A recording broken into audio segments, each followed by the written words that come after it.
রাগ রাগ বা ক্রোধ নিয়ন্ত্রণ করার উপায়। দেখুন, শয়তান আগুনের তৈরি, আর রাগ মানুষের মধ্যে বিদ্যুতের মতো আগুনের সাদৃশ্য ওয়াসওয়াসা ব্যবহার করে। শয়তান মানুষের ভিতরে সেই আগুনটা জ্বালানোর চেষ্টা করে, যাতে করে মানুষ চরমভাবে ধ্বংস হয়ে যায় এবং ক্ষতিগ্রস্ত হয়ে যায়। শয়তান সর্ব অবস্থায় লেগে আছে আপনাকে আমাকে কিভাবে রাগান্বিত করে তুলতে পারে, কিভাবে একটা বিষয়ের উপর আপনাকে কিভাবে ক্রোধান্বিত করে তুলতে পারে। রাগ দমনের 1 নম্বর বিষয়, যে রাগ আপনি কিভাবে কন্ট্রোল করবেন। রাগ যদি উঠে যায় কোনো কারণে, এটা আপনি কিভাবে সংবরণ করবেন। 1 নম্বর বিষয় আল্লাহর আশ্রয় প্রার্থনা। রাগ আপনি চাইলেই কন্ট্রোল করতে পারবেন, বিষয়টি এমন না। এর জন্য আল্লাহকে কি করতে হবে? আল্লাহর কাছে আশ্রয় প্রার্থনা করতে হবে, যে আল্লাহ আমি যেন আমার রাগকে কন্ট্রোল করতে পারি। এই বিষয়ে সহিহ বুখারীতে হাদিস এসেছে 3237 নম্বর হাদিস। সুলাইমান ইবনে সুরাদ রাদিয়াল্লাহু থেকে বর্ণিত, তিনি বলছেন যে আমি নবী সাল্লাল্লাহু আলাইহি ওয়াসাল্লামের সঙ্গে বসেছিলাম, তখন দুইজন লোক পরস্পরে গালমন্দ করছিল। গালমন্দ করার কারণে তাদের একজনের চেহারা লাল হয়ে গেছিল। স্বাভাবিকভাবে যখন মানুষের সাথে ঝগড়া বিবাদে লিপ্ত হয়, রাগান্বিত হলে চোখ মুখ লাল হয়ে যায়। তো এই সাহাবী বলছেন যে দুইজন ব্যক্তি ঝগড়া করছিল, তাদের মধ্যে একজন ব্যক্তির মুখ গাল লাল হয়ে গেছে। তখন আল্লাহ রাসূল বললেন যে আমি এমন একটি দোয়া জানি, যদি লোকটি এই দোয়াটি পড়তো তাহলে তার এই যে সে পরস্পর ঝগড়া করছে, পরস্পর বিবাদে লিপ্ত হয়ে গেছে তথা ক্রোধান্বিত হয়ে গেছে, রেগে গেছে, আমি এমন একটি দোয়া জানি, এই লোকটি যদি এই দোয়াটি জানতো, পড়তো, তাহলে তার রাগকে সে কন্ট্রোল করতে পারত। সবাই জানেন দোয়াটি, সবাই মুখস্থ করার কিছু নেই। সে দোয়াটি কি? আউযু বিল্লাহি মিনাশ শাইতানির রাজিম। পারেন না সবাই? রাগ উঠলে কি করবেন? আউযু বিল্লাহি মিনাশ শাইতানির রাজিম, আউযু বিল্লাহি মিনাশ শাইতানির রাজিম। আল্লাহ রাসূল বলছেন যে তারা যদি এই দোয়াটি জানতো, তাহলে সে তার রাগকে কন্ট্রোল করতে পারত। রাগ উঠে গেছে, বলবেন আউযু বিল্লাহি মিনাশ শাইতানির রাজিম। ইনশাআল্লাহ আল্লাহ রাব্বুল আলামিন আপনার রাগকে দমিয়ে দিবেন। 2, রাগ কন্ট্রোল করার 2 নম্বর বিষয়, রাগান্বিত অবস্থায় শারীরিক অবস্থা পরিবর্তন।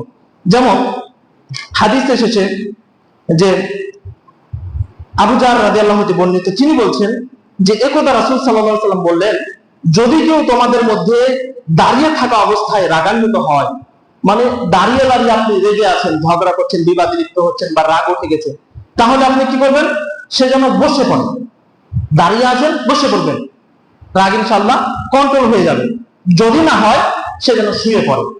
হাদিসটি রয়েছে আবু দাউদ 4782 নম্বর হাদিস। কারণ এই হাদিস থেকে যেটা 2 নম্বর উপায় আমরা পেলাম, আল্লাহ রাসূল বলছেন যে কোন ব্যক্তি যদি দাঁড়িয়ে থাকা অবস্থায় তার রাগ উঠে যায়, ক্রোধ উঠে যায়, তাহলে সে কি করবে? বসে যাবে। বসে যাওয়ার পরও তার রাগ থামছে না, রাগকে নিয়ন্ত্রণ করতে পারছে না, সে কি করবে? শুয়ে যাবে। তো সম্মানিত যে বিষয়টি বলছিলাম, তাহলে এই 2টি বিষয়। 3 নম্বর, যে চুপ থাকবে, রাগ উঠে গেলে চুপ থাকার চেষ্টা করবে। এই বিষয়ে হাদিস এসেছে ইবনে আব্বাস রাদিয়াল্লাহু আনহু বর্ণিত, তিনি বলছেন যে উমাইয়া নামক একজন ব্যক্তি উমর রাদিয়াল্লাহু কাছে গিয়ে বললেন, উমর যেই রাস্তা দিয়ে হাঁটতো উমর, সেই রাস্তা দিয়ে কে হাঁটতো না? বলেন দেখি, কে হাঁটতো না? উমর যে রাস্তা দিয়ে হাঁটতো, ওই রাস্তা দিয়ে কে হাঁটতো না? শয়তান হাঁটতো না। ওই রাস্তা দিয়ে শয়তান হাঁটার ক্ষমতা তার ছিল না। উমর এমন ব্যক্তি। সেই উমর রাদিয়াল্লাহু তাআলা তাকে একজন ব্যক্তি বলছেন যে হে আমিরুল মুমিনিন, আপনি তো আমাদেরকে বেশি বেশি করে দান করেন না এবং আপনি আমাদের মধ্যে সুবিচার করেন না। একজন ব্যক্তি উমরের কাছে গিয়ে বলছেন যে হে আমিরুল মুমিনিন, হ্যাঁ আপনি তো আমাদেরকে কিছু দেন না, আপনি তো আমাদের ন্যায় বিচার করেন না। অথচ উমর ন্যায় বিচারে 1 নম্বর ছিলেন এবং উমর তার রাষ্ট্রীয় যে কোষাগার থেকে যে বেতন, সেই বেতন পর্যন্ত নিত না। সেই উমরকে বলছে একজন ব্যক্তি। তখন উমর রাদিয়াল্লাহু তাআলা রেগে গেলেন, রাগটা চলে আসলো, স্বাভাবিক রাগ চলে আসলো। তখন উমর রাদিয়াল্লাহু তার কথা শুনে রাগান্বিত হলেন এবং কিছু বলার জন্য উদ্যত হলেন, মানে কিছু বলতে চাইলেন। এমত অবস্থায় একজন সাহাবী তাকে বললেন, হে আমিরুল মুমিনিন, আল্লাহ তো নবী কারীম সাল্লাল্লাহু আলাইহি ওয়াসাল্লামকে এই বলেছেন যে ক্ষমা অবলম্বন করো এবং সব কাজের আদেশ দাও এবং মূর্খদের ক্ষমা করো তথা মূর্খদের এড়িয়ে চলো। তারা তো মূর্খ, তাহলে আপনি কেন তার সাথে আপনি রাগান্বিত হবেন? এই হাদিস প্রমাণ করে যে আপনি যদি রেগে যান তাহলে চুপ থাকবেন। উমারের মতন সাহাবী, উমারের মতন একজন সাহাবী, মর্যাদার সাহাবী, সে কি চুপ থেকে গেল? রাগ থাকা আসার পর ওই সাহাবী যখন তাকে মনে করে দিল, হে আমিরুল মুমিনিন, আপনি কেন একজন মূর্খ মানুষের কথা শুনে আপনি রাগান্বিত হবেন, অথচ আল্লাহ আপনাকে নিষেধ করেছেন?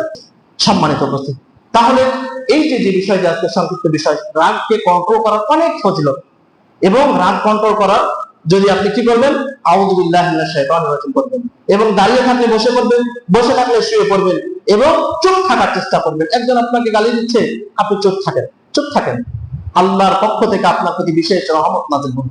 আপনিও গালি দিলেন, আপনিও গালি দিলেন, কি হলো? ওরা আর আপনার মধ্যে কোনো পার্থক্য থাকলো না? পার্থক্য থাকলো। অতএব আসুন, আল্লাহ রাব্বুল আলামিন আমাদের সকলকে সর্ব অবস্থায় রাগকে কন্ট্রোল করা, এটা একটা আল্লাহর বিশেষ ইবাদত। আল্লাহ রাব্বুল আলামিন আমাদের সকলকে সর্ব অবস্থায় নিজেদের রাগকে কন্ট্রোল যেন আমরা করতে পারি। কারণ রাগের সময় এমন কিছু কাজ আমরা করে বসি, পরবর্তীতে রাগ যখন চলে যায় তখন সেই কাজের জন্য আমাদেরকে পস্তাতে হতে পারে। রাগের সময় আপনি কি করলেন, একটা জিনিস আপনি মোবাইল দিয়ে আছেন, মোবাইলটা ফেলে দিলেন, পরবর্তীতে যখন আপনি কি আপনার কিছু আপনি ক্ষতি করলেন, আফসোস করবেন না? রাগ উঠেছে, আপনার বউকে আপনি তালাক দিয়ে দিলেন, বউয়ের সাথে আপনার বউকে তালাক দিয়ে দিলেন, একটু পর কি করবেন, ছোটাছুটি করবেন না?